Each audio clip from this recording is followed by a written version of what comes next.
Mr. Downing. Thank you very much. Through you to the members, and thank you to the able chair of the Financial Services Committee for his description of the bill, for his leadership in helping bring the bill out of the committee to the floor and before the Senate today. The legislation, as the chairman said, is an act relative to promoting personal savings. It would authorize, much as the federal government has done, for federally chartered credit unions and banks. It would allow state chartered credit unions and banks to offer prize-linked savings accounts.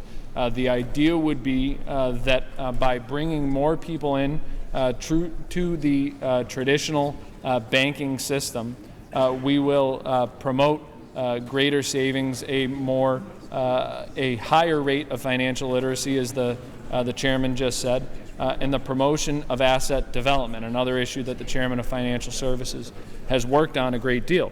There are several other states which have adopted this legislation, allowing their state-chartered credit unions and banks to offer these accounts. In particular, Michigan began offering these type of accounts in 2009. There were over 11,600 residents that opened accounts, saving $8.6 million.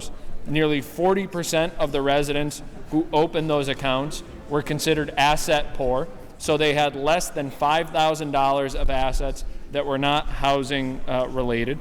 44% of participants in the program earned less than $40,000 a year, and 56% had not been savers prior to the program.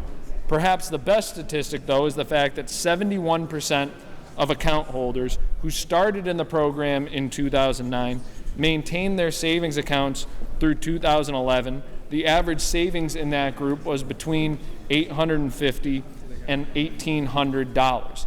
This is a small but simple and effective step that can encourage people to open savings accounts, to begin to think about planning for their financial futures through the incentive of using the interest rate to act as a lottery, to act as a raffle. I think this is the type of legislation where we can begin to have the broader conversation that many of us want to have about asset development, about tackling poverty in a way through public and private partnerships. Final point, Mr. President, many of my colleagues have heard me talk about the Coffee and Conversation series that I have throughout the 52 communities that I represent. And at every one of those, you are surprised by something that someone brings up. This idea was brought to my attention by a constituent at the Dalton CRA several years back when she highlighted the good work that Michigan had done.